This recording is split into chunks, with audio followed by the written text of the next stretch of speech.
Hello listeners, Jordan here. I just want to let you know that you can listen to Nighttime early and ad-free on Amazon Music. Include it with Prime.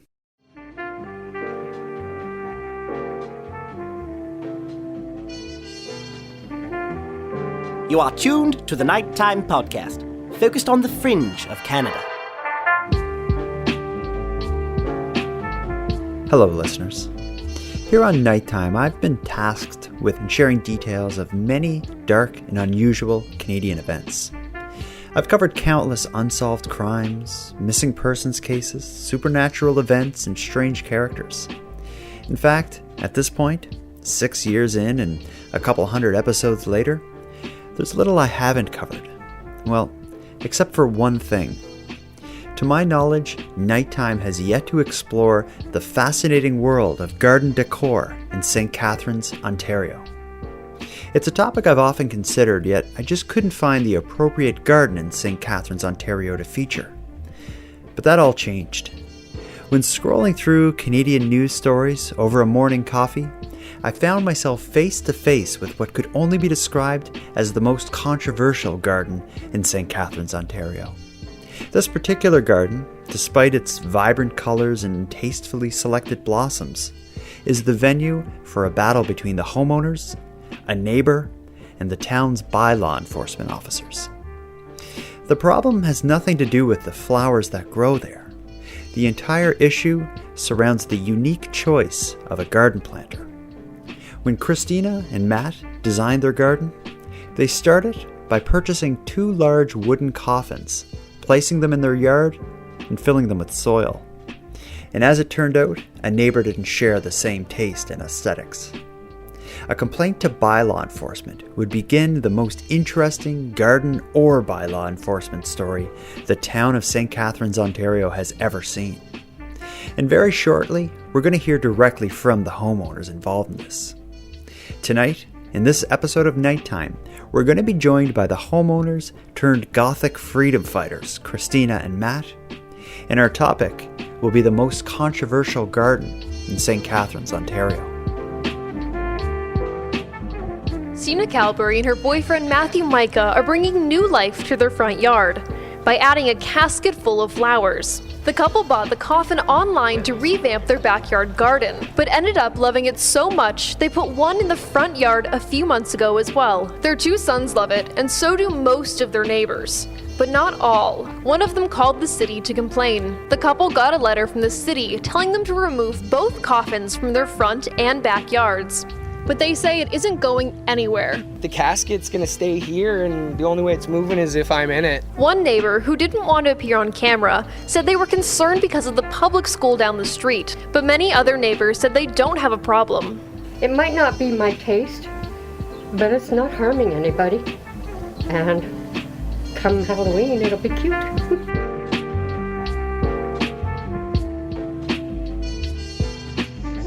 Matt and Christina, I never thought I would have someone on the show simply because of how controversial their garden is, but here we are. How are you both doing? Great. Good, yeah. Great day so far. It's been pretty good the last few days. Eventful. You've had an eventful and unique few days. So the reason I came to learn about you both is you just finished a short battle with the St. Catharines municipality about whether or not your garden bed, I guess, is acceptable. Yes, yeah. Our garden bed. The garden bed specifically, not so much the garden, I guess, the garden bed. How did this start? Why don't you walk us through how you end up in the news about garden beds? Well, I was on Facebook Marketplace, just scrolling through, and someone was selling coffins, and I said to Matt, let's check this out. Someone's selling coffins. That's pretty cool. And he's like, oh, that's really cool. What are you thinking, to do with something like that? And I was like, flower bed? And he's like, yeah, I thought the same thing. It's like, okay. But he said, contact the person, see what's going on. So I did. And we went and picked one up, put it in the backyard first, actually, filled it with flowers, absolutely over the moon, excited about it. And Matt goes, well, do you think maybe we should get one for the front yard? All right. And she happened to have one left. And we went and picked it up and filled it up with flowers. And that was maybe no more than a month and a half ago now. And then we got the letter on the 12th. I think it was Monday or something like that. We got the letter. So this person on Facebook Marketplace selling like coffins, do you have any idea why they had them? What's the story of that? We didn't, it was because of the COVID situation. Like it's like a porch pickup, I guess you could say. Yeah. I don't know. We didn't really ask, but like there's no lining in them. There's no pillows, no nothing. It's just literally a wooden box with the handrails and everything like that. No legs, obviously, but I have a feeling they were either like high quality props for like some kind of production, or maybe a haunted house or something, because we are in like a region where there is a lot of haunted houses, especially seasonally. Mm-hmm. But they're definitely not like a $1,500, $2,500 casket that you would buy at a funeral home. They're more of just a wooden shell in the very much in the shape of a casket. I feel like they probably were really at one point maybe a display somewhere, maybe in a funeral home, possibly like, oh, you like this one or this one, you know, like there's no mistaking what it is. Yeah, like I feel like it might have been a true coffin, like the original point of it, but I mean, it's just a wooden box when it gets down to it, right? Yeah, it just happens to have a lid. Yeah. Domed lid. And handles. Yeah. It makes it easier to move. Yeah. How much did you pay this person for? Because they're like, I saw the photos. They're nice coffins. How much did you pay for them? They were $200 each. Okay. I think that's a fair. So that's why we're like, obviously we're going to go buy a $200 coffin. Like, when Christina showed it to me initially, I was pretty much down to make any, I wanted to get a coffin. Like we're both the type of people that like making things, and we really enjoy repurposing things. But when she showed me the caskets, it was like, hey, we're getting one, but what are we doing with it? Yeah. And when she said a flower bed, I was like, that's super rad. Let's put it in the backyard. That won't bother anyone. And we put it in the backyard. It was so sick that we were just like, let's do it in the front yard as well. Let's call her back and get one for the front. Was there any other ideas other than flower bed or garden bed? Was there anything else you were thinking you were going to do with these? I would have done anything. A coffee table, a bookshelf, like a bench. Yeah, like I mean, it just kind of worked out to be perfect to be a flower bed. Like you saw the pictures. Like the one part is open. We're actually thinking possibly for the one in the backyard next year, opening up the other half and like building like a bench so you could sit and like there's flowers there. But we'll see. So you put one in your backyard, one in your front yard. And we'll get to what eventually comes of this, but did you hear anything from the neighbors yourself?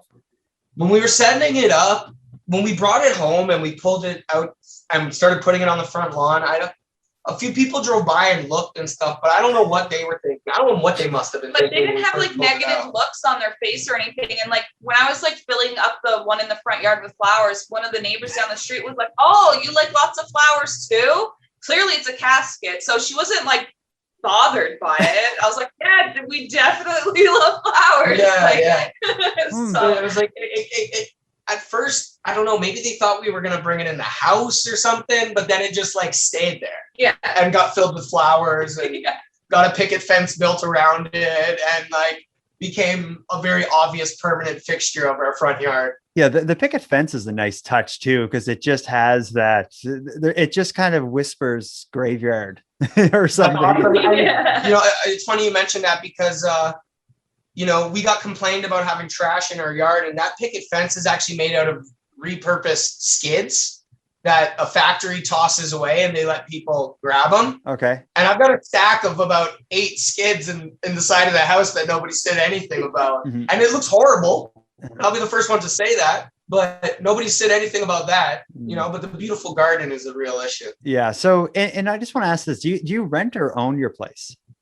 Own. Okay. Cause I was just thinking like if someone wanted to get the coffin out of there, the first, like you would probably go to like your landlord or something if you own the place. And that's the whole thing, right? That would be a story, right? Like obviously if we did have a landlord, okay, fine, we get it, blah, blah, blah. Even then we'd still fight it, but maybe not as intensely as we did. But no, we own the house, we pay our property taxes, you know, like well, you do, like, that's the whole point. You buy a house, you can do what you want with it, you know, like, or you should be allowed to do that, you know? And that gets to the point where, like, the only thing you really can't do are things that that are in breach of, you know, bylaws and building code and whatnot.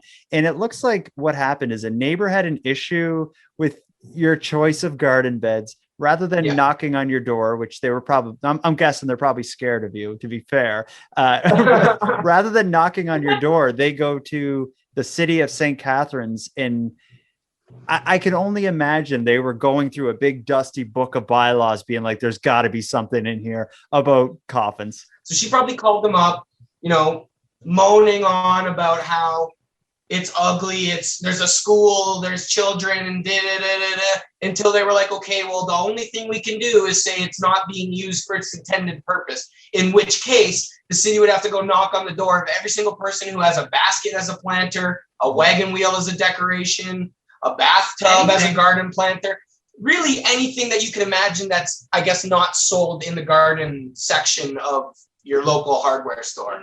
Mm-hmm. So initially, the city bought this complaint, and they sent you a letter, or did they send like bylaw enforcement to say this is garbage and you can't have garbage on your lawn? Like, how did you get this complaint? Well, she called the city, I believe July 4th or July 5th. The bylaw officer came out unknowingly to us on July 5th. He didn't knock on our door or anything like that, but after the fact, we found out. He took photos of the house because when he was questioned about it, he's like, oh no, I've seen your property. It's beautiful. Yeah. And they told us basically, you've got trash on your lawn. You've got to get rid of it by this date. It's July 19th. We got the letter on the 12th. And then they said by July 19th, we had to get rid of both of the coffins, not just the one on the front lawn, the one in the backyard as well. Or what? Or face fine, I guess. Nope. They didn't say anything. So it was more of like an aggressive gesture of like, we really hope this works. Like, it's almost like they tried to scare us and to be like, oh shit, the city's coming, we better move this. But I was at work at the time. But by the time I had gotten home, Christina had already been calling everybody in the phone book that we needed to get into contact with. But before the word even got out of her mouth about us getting a letter in regards to the coffin, I was just like, it's not moving.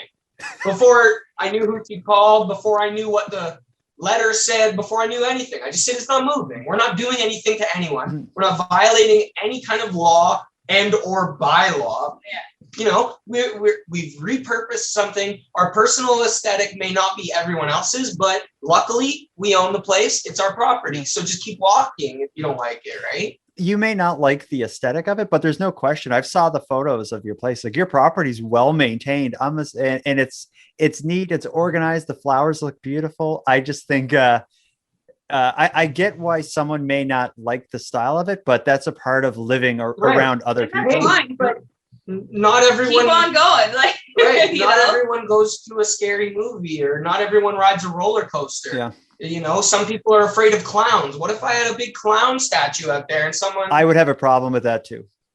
Exactly, right? So I probably would never subject myself to having a clown on my lawn. Yeah. But all I'm getting at is the fact that, like, no matter what it was out there, there's somebody that's going to have a problem with it for some reason, and it could be completely justified or it could be completely bogus. But the fact of the matter is, it's not going to impede on what we're doing There's nothing, with our lives and our nothing property. that's going to harm anybody. It's nothing. It's just because one Karen, let's call her, down the street didn't like it, and then it became a whole big thing. And our intention of putting that out front wasn't to do that, obviously. But I mean, also, we're not going to be walked all over on. Yeah. Like, the bylaw that they tried to say is they revamped it. It's number 2020-106. So it was revamped last year. Well, obviously this has never happened probably in the history of most cities or towns. But I mean, maybe be more specific, because in the letter it just said it was waste. And every time I called, they said, oh, it's waste. Okay, well, how? Oh, well, it's not being used with its intended purpose. Yeah. We pushed and pushed, and it only took 2 days, and we were literally willing to ride it out for as long as humanly possible. I was ready to put a retainer on a lawyer and just start addressing all of these people to, I can't make any further comments about this. You're gonna have to talk to my lawyer about it. Because that's how dead set I was on making sure that it wasn't gonna budge a single centimeter. Yeah. And it's not even it got to the point where it's like, it's not even about it being a casket. This is about like clearly targeting somebody. I'm not saying I felt discriminated against or anything, but I was saying I'm not going to stand for that bullshit because this is my property. Yeah. Mm-hmm. And again, like I can appreciate it not being a certain person's aesthetic, but there's a lot of people. It seems like everyone's trying to find this deeper meaning and find something wrong with it. Like one lady on the radio mentioned, like she literally said it would be okay any other time except for COVID. Come on. It boggles my mind because they read into it too far. And what it comes down to is the reason that we put a casket full of flowers in our front yard is because we thought it looked awesome. I can understand seeing a casket and maybe being like, oh, that's, that reminds me of whatever. And that was sad. But like, it's a sunny day. There's beautiful flowers growing. There's nothing to be sad about when you look at that casket. If anything, it's a reminder that, something beautiful can come out of something that humans dark or morbid or like a sad time or Yeah. whatever. Like, and that's my response too, because I've been getting like DMs like crazy from people who I have no clue who they are. Like, how could you do this? Why don't you think of other people and blah, blah. Okay, well, first of all, it's not about thinking about other people. It's about thinking about ourselves. And a lot of people don't understand you need to take time and do things for yourselves. And we're at a point in our lives that that's what we're doing. If you have that much of a problem with death, you clearly don't understand that it's inevitable. And the fact that some people really have a hard time grasping that, it becomes a problem for them that they're obviously pushing onto us in this situation. I'd also like to take a moment to appreciate like the people that actually make and design caskets, because like ours is just a $200 casket, but I mean, they're really beautiful. People spend a lot of money on them and they're only appreciated from this really dismal perspective. Mm-hmm. So like, I mean, like I said, like those guys work really hard on them. After putting that casket in the yard and getting a chance to really look at it and get up close to it, it's like, this is a tough job. It's like some fine craftsmanship. To make something like that. Why not? Let's put a little bit of their work on display instead of it being 6 feet underground where no one gets to see it. People see it for an hour without sad eyes. Yeah. You know what I mean?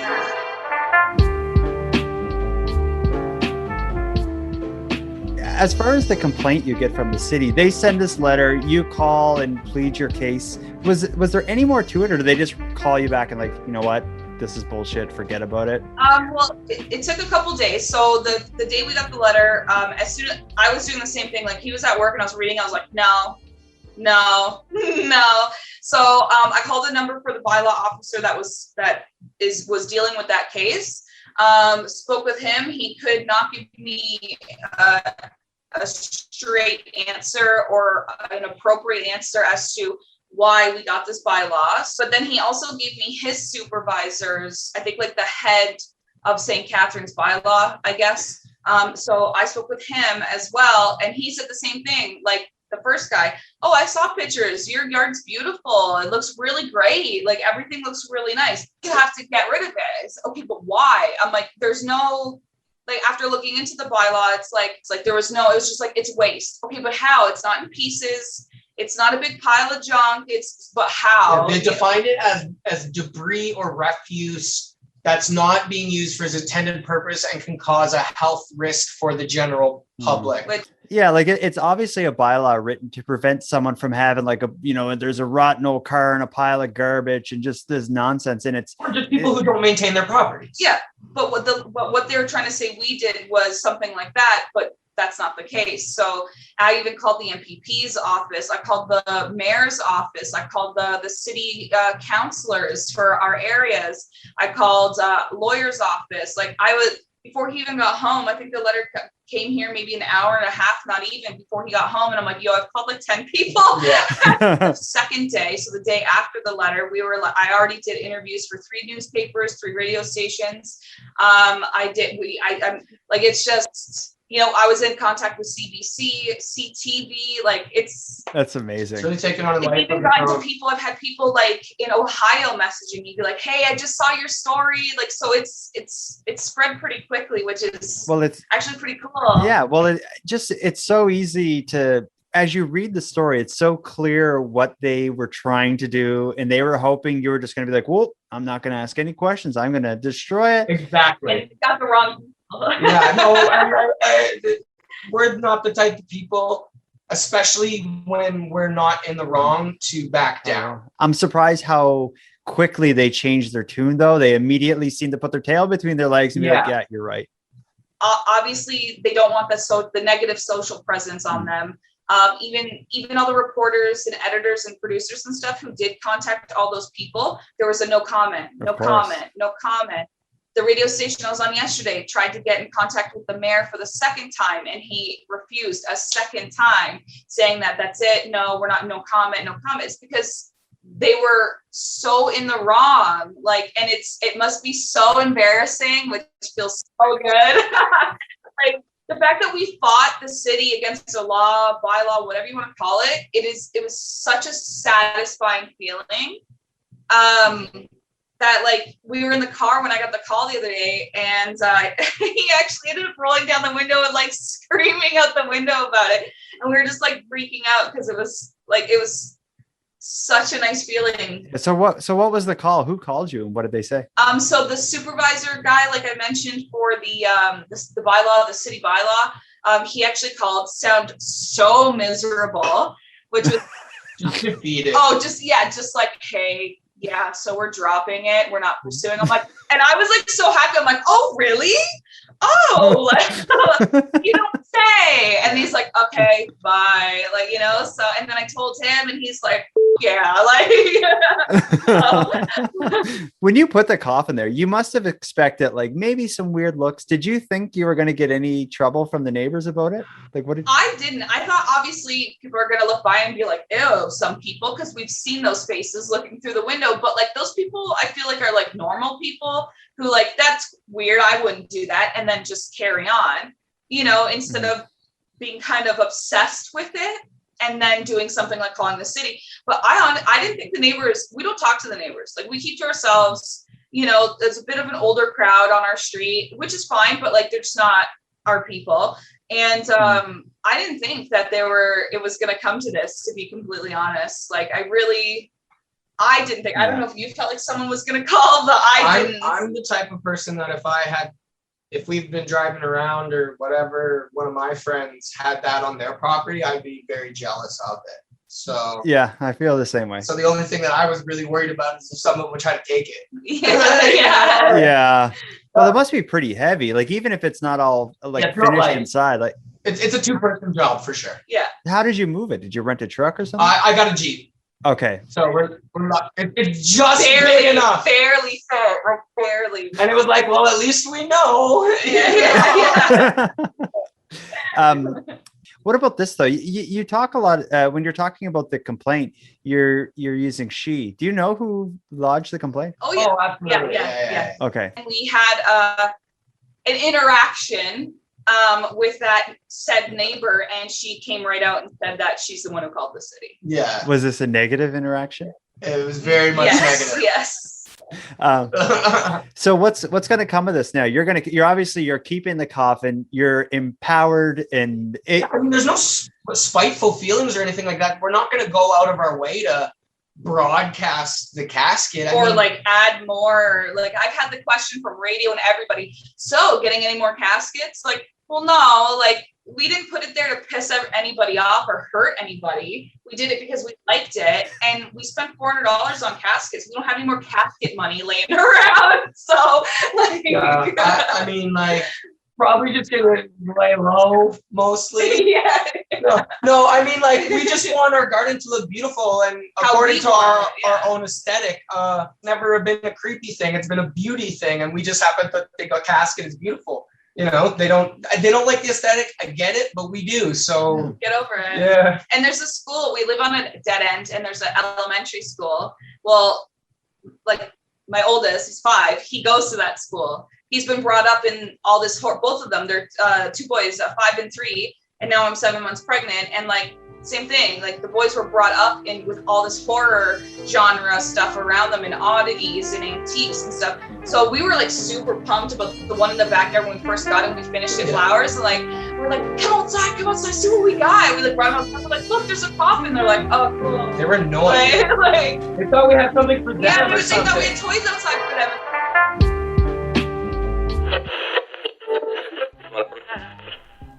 Sorry to interrupt the episode like this, but I want to take a moment and tell you about something just posted to the Nighttime Premium feed. But for those of you unfamiliar, let me start by telling you that there is a separate and better Nighttime podcast feed than the one you're currently listening to. It's available at patreon.com/nighttimepodcast. It costs about as much as a cup of coffee, but arguably it'll give you a lot more than a blast of caffeine ever will. First, the premium feed is what funds the production of the show. Secondly, the premium feed is far less annoying. Since it's funded by the subscribers, there's no need to include ads like this or any of the others you've heard during this episode. But the most important difference is that the premium feed includes bonus content unavailable on this free feed. Shortly after the release of this episode, I'll be releasing the third in my 3-part series in which Elena of the Morbid Podcast and I break down and discuss Fear Street, the recent horror trilogy on Netflix. If you're watching that series, this bonus content is probably up your alley. So if you're interested in the Nighttime Premium feed, visit patreon.com/nighttimepodcast. I should also mention that all annual subscribers will receive a Nighttime Welcome swag pack. Again, you can go premium at patreon.com/nighttimepodcast. Now let's get back to the episode.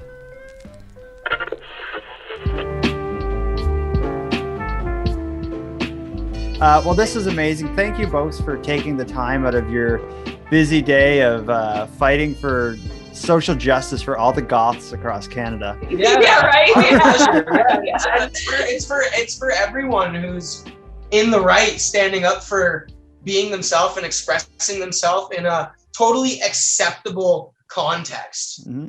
So that's what it really came down and to. And that's the thing, living in St. Catharines, especially, a lot of it's Niagara region, but I find mainly St. Catharines. It's like, celebrate who you are. Celebrate your differences or how you feel that you're different. Like be who you are, do what you want, dress, look, act how you want, be yourself through and through. Mm-hmm. Stop denying yourself of who you want to be. And then the other hand, though, the city's like, oh no, you can't do that. So it's been a wild ride. Like, it's so exciting though. It's just like, people think that we did this to get like some sort of 15 minutes. No, we did it for ourselves.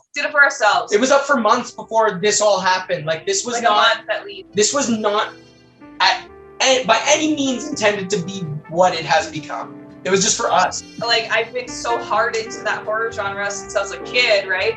So like, again, my family, my parents are like, yeah, like what? Do something to shock us. You know, it wasn't surprising to them, right? I want to thank you for joining Christina, Matt, and I. Who'd have thought a garden planter could be such a suitable topic for this show? And I'd like to hear what you think of this. If any of you want to give your opinions on their garden, let me know on social media. I'm very curious what the average Nighttime podcast listener thinks of this. Now, before we part, I want to give some thanks. First, a huge thanks to Christina and Matt for taking the time to share their story with us. As well, a big shout out to Monty Datta for contributing the music for this episode. It's a piece called Noir Tokyo. And lastly, a massive thank you to everyone who listens to Nighttime, as without your interest and your support, this show would be as pointless as it would be impossible. But with that said, keeping the show alive is and has always been an uphill battle. So if you want to help take a bit of weight off the show's back, please subscribe to the premium feed. And with that said, let me thank the newest supporters of the show, Jody and Alexis. Thank you for your generous support. And for anyone else who'd like to join, you can at patreon.com/nighttimepodcast. If you have any story ideas or if you want to give feedback on the show, reach me at nighttimepodcast.com/contact or find me on social media. I use Facebook, Twitter, and Instagram, and I'm often live on the Nighttime Podcast YouTube channel. So that's it. Until next time, take care of each other, hug your loved ones tight, and let me know if you see anything weird. The Nighttime Podcast is written, hosted, and produced by Jordan Bonaparte. Copyright Jordan Bonaparte.